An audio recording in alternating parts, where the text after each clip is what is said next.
Or Delegate Freitas. Thank you, Mr. Speaker. I rise for a point of personal privilege. Delegate has the floor.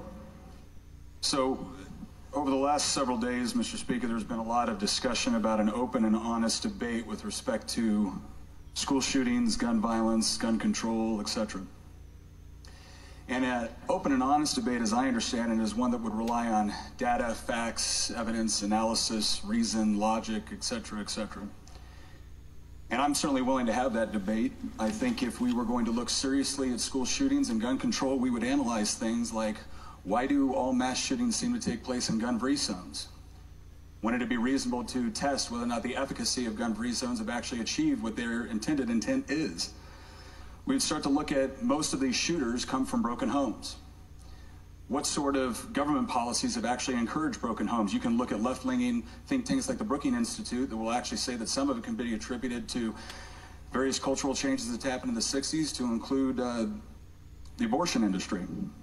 You can look at more conservative-leaning organizations that will say that the welfare state contributed significantly to dismantling the family as families became more and more dependent upon the government than they were mothers and fathers in the home raising children.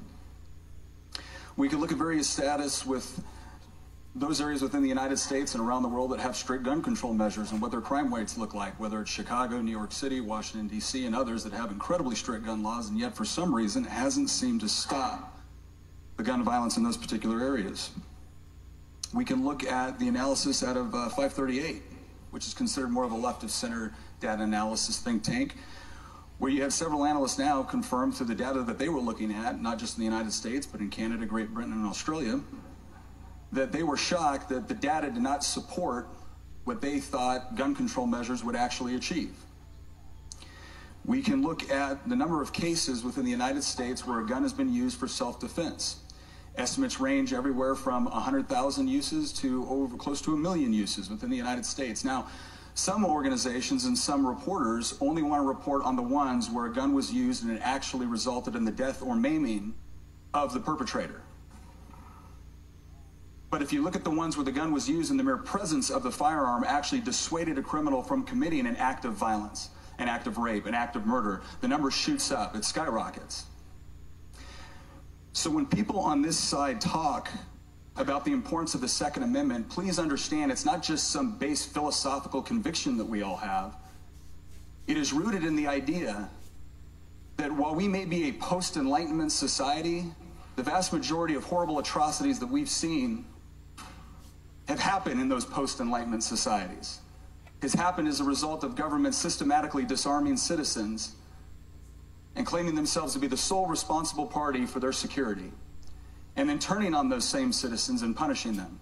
That's the most egregious cases. But in the individual cases of self-defense, that's why the people on this side of the aisle hold the Second Amendment in such high esteem, because we honestly believe that you have an inherent right to defend yourself. And your ability to defend yourself should not be excluded to your size. Firearms provide someone that is weaker and not as fast the ability to actually defend themselves from a stronger attacker. Some of the other things that we would look at, and some of the things I would hope we would have bipartisan support for. All of us agree that we need to make sure that our students are better protected when they go to schools. One of the things that we would look at is arming certain teachers. Not every teacher, but a teacher that is comfortable with it, is former law enforcement, is former military, that is now in the classroom. Delegate Plum said yesterday that that was ridiculous to consider. Why?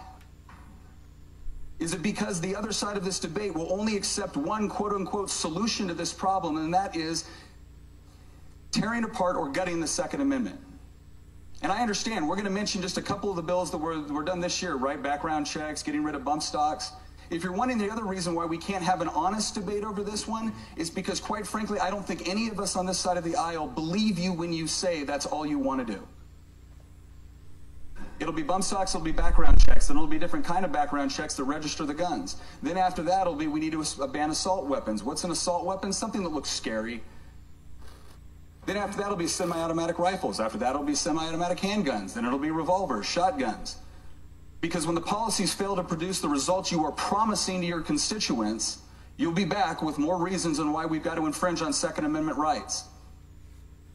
The other reason why it's really difficult to have an honest and open debate about this is because of this, members of this body comparing members on this side of the aisle to Nazis. Members on the other side of the aisle saying that when a 24-year-old teacher gets up and says that the whole debate is between the Second Amendment or her life, that's a false dilemma. And quite frankly, one of the ones that I found the most offensive, along with being compared to Nazis, was being compared to segregationists.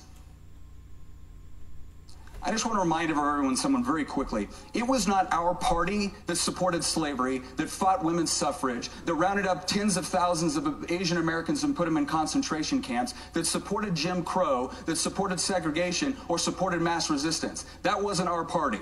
That was the Democrat Party.